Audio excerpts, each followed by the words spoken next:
Let's face it, your life is meaningless. Everything you're doing, your goals, your plans, your dreams, none of it matters. Not to the universe, not to time, not even to most of the people around you. But here's the twist. That's not a tragedy. Today we will talk about your life is meaningless until you do this, existentialism. So before we start, make sure to hit the like button and subscribe to my channel. The crushing weight of meaninglessness. All absurd. Existentialism begins with a stark and often unsettling premise. The universe, in and of itself, is indifferent to human existence and offers no inherent meaning, purpose, or grand design. Unlike previous philosophical systems that posited God or nature as the source of human essence and destiny, existentialists like Albert Camus and Jean-Paul Sartre declared that there is no pre-written script, no essence waiting for us at birth. This realization, termed l'absurde, the absurd, is the collision between humanity's innate, passionate desire for ultimate meaning, coherence, and clarity, and the cold, unyielding silence of the cosmos. The resulting feeling is one of alienation, anxiety, and a profound sense of the world being meaningless, a void that conventional beliefs can no longer fill. This initial state is the philosophical crucible from which true existence, according to this school of thought, must emerge. Existence precedes essence, the ultimate blank slate. The core revolutionary tenet of existentialism, articulated most famously by Jean-Paul Sartre, is the phrase existence precedes essence. This concept fundamentally flips centuries of Western philosophy on its head. Traditionally, a thing's essence, its definition, purpose, or nature, determines its existence. A knife is defined by its purpose, and then it is made. For humans, Sartre argues, it's the opposite. We are simply thrown into existence as conscious, self-aware beings, a blank slate. Our existence comes first. It is only after we are here that we begin, through our choices and actions, to define our nature, purpose, or essence.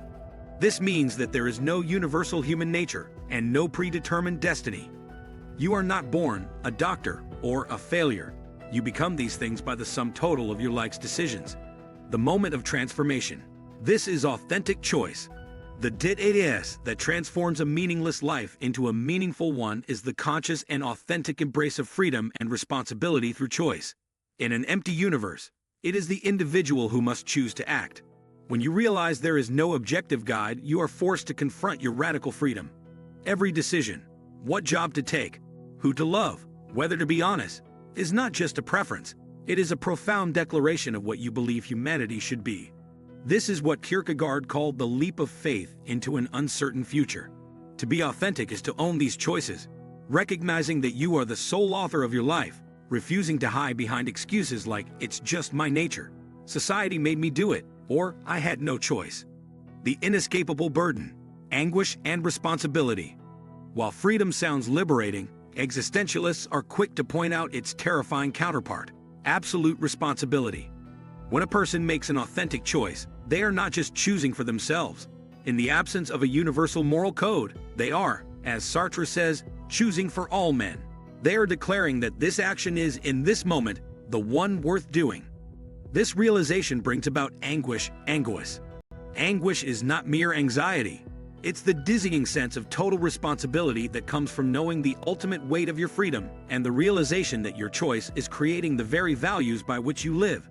This overwhelming weight is the price of genuine existence, the enemy within, bad faith, mauvaise foi. If authentic choice is the solution, its opposite is bad faith, mauvaise foi. Bad faith is the act of self-deception, where an individual attempts to escape the overwhelming weight of freedom and responsibility by pretending they are not free. This involves adopting a fixed, predetermined identity, acting as a thing instead of a conscious being. A common example is the waiter who performs his job with excessive, mechanical adherence to his waiterness, reducing himself to a functional object rather than a person with free choices.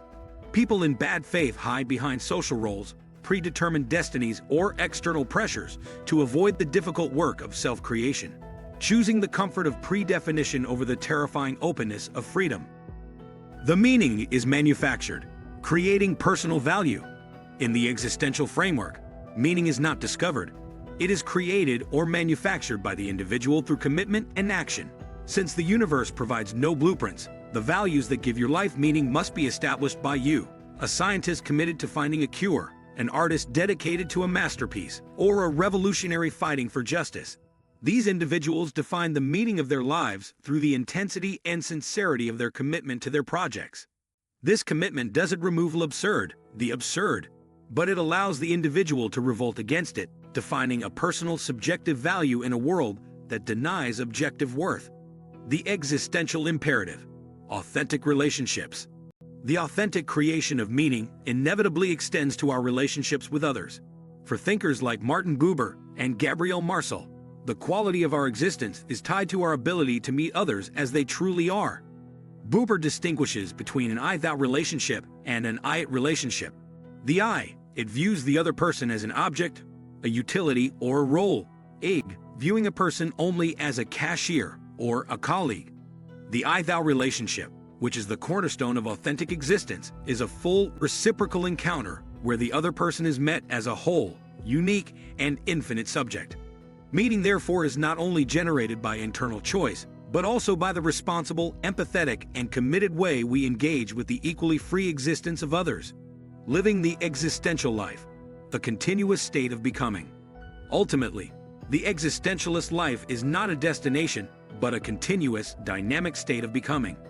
It requires constant self-examination, a willingness to admit that one's current essence is merely a temporary product of past choices, and the courage to make new, terrifying, and authentic decisions.